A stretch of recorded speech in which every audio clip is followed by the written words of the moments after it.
الحمدللہ رب العالمین والعاقبۃ للمتقین والصلاۃ والسلام علی اشرف الانبیاء والمرسلین۔ دعا ہے کہ اللہ رب العزت ہمیں حق اور صحیح بات کرنے کی توفیق عطا فرمائے۔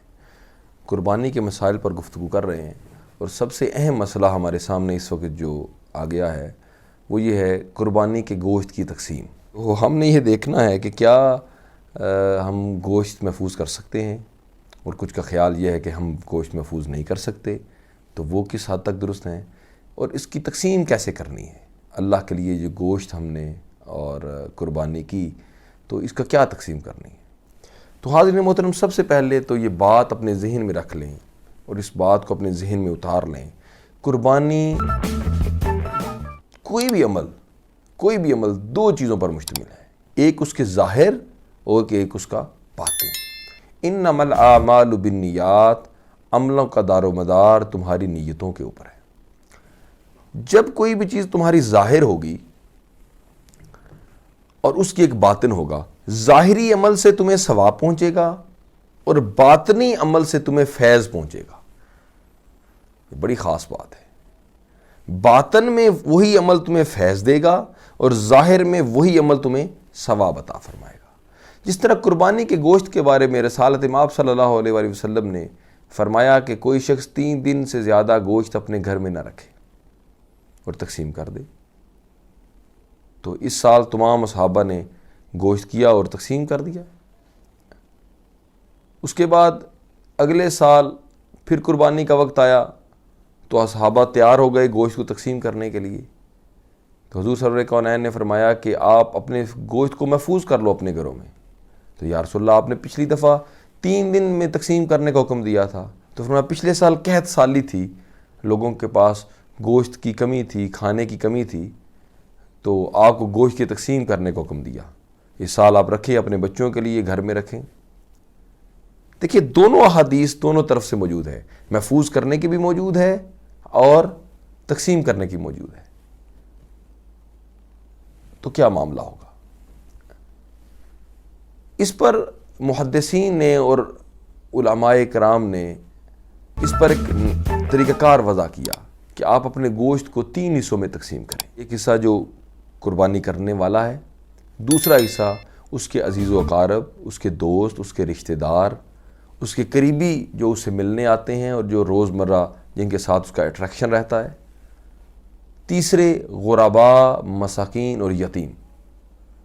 اور یہ چیز بھی حضور سرور کونین کی اسی حدیث سے عکس کی گئی ہے کہ جب آپ نے گوشت کی تقسیم کرنے کا حکم دیا تو وہ بھی اس لیے دیا کہ لوگ بھوکے ہیں اور قحط سالی ہے، تو غرباء اور مساکین کو زیادہ حضور نے مد نظر رکھا۔ اور دوسری دفعہ جب قحط سالی نہیں تھی، حالات ٹھیک تھے، تو فرمایا اپنے عزیز و اقارب میں، اپنے گھر والوں میں رکھیں، اور یہاں تک فرمایا کہ آپ اپنے بچوں میں جا کر کھائیں قربانی۔ تو اس کو تقسیم کیا گیا اس طرح 3 حصوں میں۔ یہ سب سے احسن عمل یہ ہے کہ آپ جب اپنی قربانی کریں تو اسے 3 حصوں میں تقسیم کر دیں۔ ایک حصہ آپ اپنے گھر رکھیں، اپنے گھر اپنے بچوں کے درمیان آپ کھائیں اور استعمال کریں۔ دوسرا حصہ اپنے عزیز و اقارب کو تحفے میں بھیجیں، اپنے رشتہ داروں کو، اپنے دوستوں کو، یا پکا کے ان کی طرف بھیج دیں۔ تیسرا حصہ اب غرباء، مساکین اور یتیموں کو تقسیم کریں۔ گوشت کا وزن نہیں کرنا، تولنا نہیں ہے کہ میں نے آپ کو 2 کلو گوشت بھیجا، 4 کلو گوشت بھیجا، آپ نے مجھے 2 کلو کیوں نہیں بھیجا؟ نہیں، یہ آپ نے اللہ کی رضا کے لیے۔ تو ایک تو یہ ہو گیا۔ اب یہاں پر یہ بھی نہیں ہے کہ آپ گوشت رکھ نہیں سکتے، آپ محفوظ نہیں کر سکتے۔ نہیں، آپ گوشت محفوظ بھی کر سکتے۔ اگر ایک گھر ہے، اس کے اندر افراد کی تعداد زیادہ ہے، تو ایک حصے سے اس کے گھر کے فرد گوشت پورا نہیں کھاتے، تو وہ 2 حصے رکھ لے۔ اگر 2 حصوں سے بھی اس کے گھر کے فرد زیادہ ہیں تو 3 حصے رکھ لے۔ تو 3 حصے سے اپنے گھر کا قربانی پھر بھی ہو جائے گی۔ یاد رکھیں، قربانی گوشت کی تقسیم کا نام نہیں ہے، بلکہ قرآن پاک میں اللہ رب العزت نے فرمایا کہ یہ جو گوشت ہے، نہ تمہارا گوشت میری طرف پہنچتا ہے، نہ تمہارا خون میری طرف پہنچتا ہے۔ خون زمین پہ بہہ جاتا ہے اور گوشت تم کھا جاتے ہو۔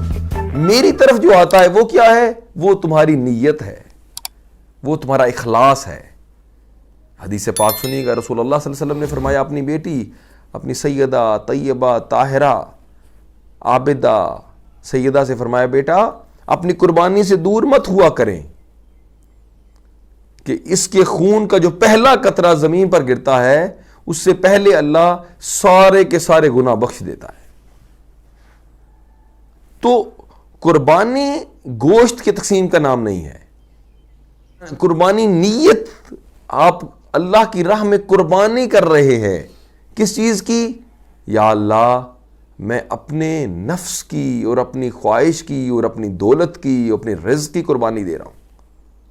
یہاں پہ اب تصوف میں چلے جائیں گے ہم۔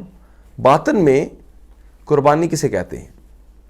خواہش کی قربانی کا نام بھی قربانی ہے، اللہ کے لیے وقت دینے کا نام بھی قربانی ہے، آرزو اور تمناؤں اور خواہشات کو اللہ کے لیے ترک کر دینے کا نام بھی قربانی ہے۔ اور ایک قربانی جو آپ گوشت کی شکل میں کرتے ہیں، کس نیت سے آپ قربانی کر رہے ہیں؟ کیا خیال تھا آپ کا؟ اے اللہ، اے میرے مالک، یہ رزق جو تو نے دیا ہے، یہ مال تو نے دیا ہے، یہ تجھ سے عزیز نہیں ہے۔ حضرت ابراہیم علیہ السلام نے جو قربانی کی وہ کس لیے کی؟ وہ گوشت کی تقسیم کے لیے نہیں تھی، وہ خون کو بہانے کے لیے بھی نہیں تھی، وہ آپ نے اللہ کی رضا کے لیے جب دیکھا کہ میرا رب اس بات پر راضی ہے کہ میں اپنے بیٹے کو بھی ذبح کر دوں، اس کی راہ کے اوپر اسے قربان کر دوں، تو کہا اے اللہ مجھے تو عزیز ہے، اپنا بیٹا عزیز نہیں ہے، میرے دل کے تو قریب ہے، میرے دل کے اور کوئی چیز قریب نہیں ہے۔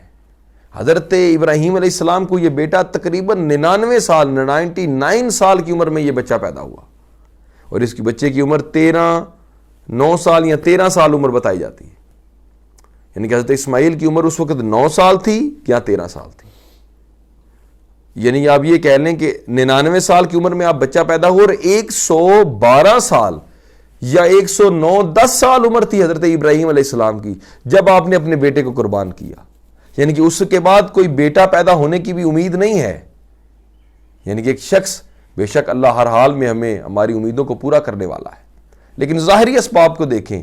لیکن آپ نے یہ نہیں دیکھا میرے ہاں اولاد کوئی نہیں، اور آپ نے اپنے بیٹے کو، جو ایک ہی بیٹا ہے اس وقت تک، آپ نے اس بیٹے کو اللہ کی راہ میں ذبح کرنے کے لیے آمادہ ہو گئے۔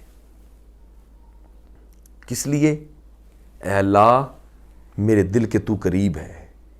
یہ ہے ہمارے باطن کی قربانی، جس طرح رسول اللہ صلی اللہ علیہ وآلہ وسلم نے فرمایا کہ اپنی عزیز ترین چیز اللہ کی راہ میں قربان کر دو، تمہارا ایمان اور تمہاری ایمان کی حالت اس طرح بلند ہو جائے گی کہ جب تم اپنی عزیز ترین چیز اللہ کی راہ میں تقسیم کر دو۔ تو حضرت سیدنا صدیق اکبر، آپ نے کیا کیا؟ آپ نے اپنے گھر کا ہر چیز اٹھائی اور رسول اللہ کے قدموں میں لا کے رکھ دی، اور فرمانے لگے یا رسول اللہ میں نے اپنی ہر چیز اللہ اور اس کے رسول کے لیے قربان کر دی۔ یہ ہے ان کے باطنی ایمان کی حالت کہ وہ یہ فرما رہے ہیں کہ نہ میرا وطن ہے اس وقت، نہ میرا گھر ہے، جو یہ مال و اسباب موجود ہیں، یہ بھی سب کچھ، ہر چیز سے بڑھ کر مجھے اللہ اور اس کے رسول سے محبت ہے۔ اگر کوئی شخص یہ کہتا ہے اس دور کے اندر کہ بھائی یہ اپنا یہ جو اولیاء اور صوفیاء کہتے ہیں اپنی اولاد سے بھی بڑھ جائیں اور اولاد کو بھی چھوڑ دیں اور یہ گھر بار کو بھی چھوڑ دیں اور سب کو ترک کر کے اللہ کے لیے سب کچھ کر دیں، تو میں نے کہا اسلام اور اللہ رب العزت نے تو حضرت ابراہیم اور حضرت اسماعیل کی قربانی میں یہی درس دیا ہے کہ ہاں حضرت ابراہیم کے لیے اس کے بیٹے کی پرورش کرنا نہیں تھی، وہ نہیں کہہ سکتے یا اللہ بیٹا تو نے دیا ہے اس کی پرورش کرنے کے لیے۔ اپنی بیوی کو کیوں خانہ کعبہ جیسی جگہ پہ چھوڑ گئے جہاں پر اس وقت نہ پانی تھا نہ کچھ تھا؟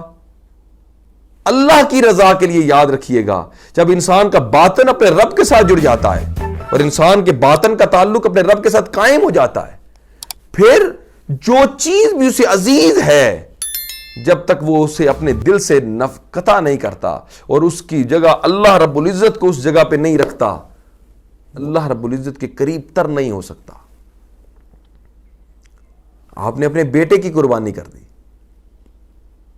آپ نے اپنی بیوی کو دور ایسی وادی میں چھوڑ گئے اللہ کی خاطر، ایک ایسی وادی میں چھوڑ گئے جہاں پہ نہ پانی تھا نہ خوراک تھی۔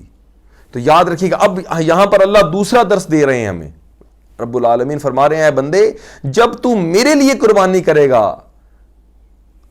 حضرت ابراہیم نے دیس چھوڑا اس لیے کہ میرے اللہ رب العزت کا حکم ہے، تو اپنی بیوی کو ایک ویرانے میں چھوڑ گئے، اپنے بیٹے کو قربان کرنے کا ارادہ کر لیا. تو اللہ نے فرمایا اے ابراہیم اب تو نے میرے لیے قربانی دی ہے، اب یہی علاقہ تیرا دیس بنا دوں گا.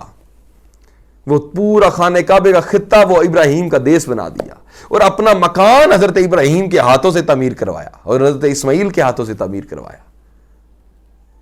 اور قربانی کے بعد پوری دنیا کے اندر حضرت ابراہیم علیہ السلام کے نام کی یاد کو پیدا کر کے فرمایا، اللہ رب العزت نے پوری دنیا کو یہ درس دیا کہ لوگوں جب کوئی بندہ میرے نام پہ کوئی چیز قربان کرتا ہے تو میں قربانی اس کی نہ صرف قبول کرتا ہوں بلکہ میں نظام قدرت اور نظام معاملات تبدیل کر کے میں بندے کو بچا دیتا ہوں اور دمبا آسمان سے نیچے لے آتا ہوں اور کہتا ہوں اے بندے مجھے تیرے گوشت کی ضرورت نہیں ہے، مجھے تیرے خون کی ضرورت نہیں ہے، مجھے تیرے تقوی کی ضرورت ہے، مجھے تیری محبت کی ضرورت ہے، مجھے تیرے تعلق کی ضرورت ہے، مجھے تیری اور میرے ساتھ نسبت کی ضرورت ہے جو تو میرے ساتھ قائم رکھنا چاہتا ہے. اور یہ چاہتا ہے کہ اے اللہ ہر چیز قربان کرنے کو تیار ہوں لیکن اے اللہ تو میرے سب سے زیادہ قریب اور عزیز تر ہے. اگر یہ تصور پیدا کر لیا آپ نے، اگر یہ خیال پیدا کر لیا قربانی کے وقت کہ اے اللہ یہ قربانی نہ سمجھ، یہ میری محبت کا اظہار ہے، یہ میری محبت کا ایک نمونہ ہے جو میں نے تیرے سامنے پیش کیا. اے اللہ اگر تو مجھے حکم دے تو میں اپنی جان، اپنی مال، اپنی اولاد، اپنا گھر، اپنا بار تیری بارگاہ میں قربان کرنے کو تیار ہوں. تو حاضرین محترم، یہ قربانی گوشت اور پوشت کی تقسیم نہیں ہے، یہ قربانی اللہ کی رضا کے لیے ہے. جب انسان اللہ کی رضا کے لیے قربانی کرتا ہے اللہ رب العزت اس کے نہ صرف ایمان میں تقویت عطا فرماتا ہے، اس کی ظاہری اور باطنی مشکلات میں اور ظاہری اور باطنی قدروں میں اضافہ فرما دیتا ہے. وآخر دعوانا ان الحمد للہ رب العالمین.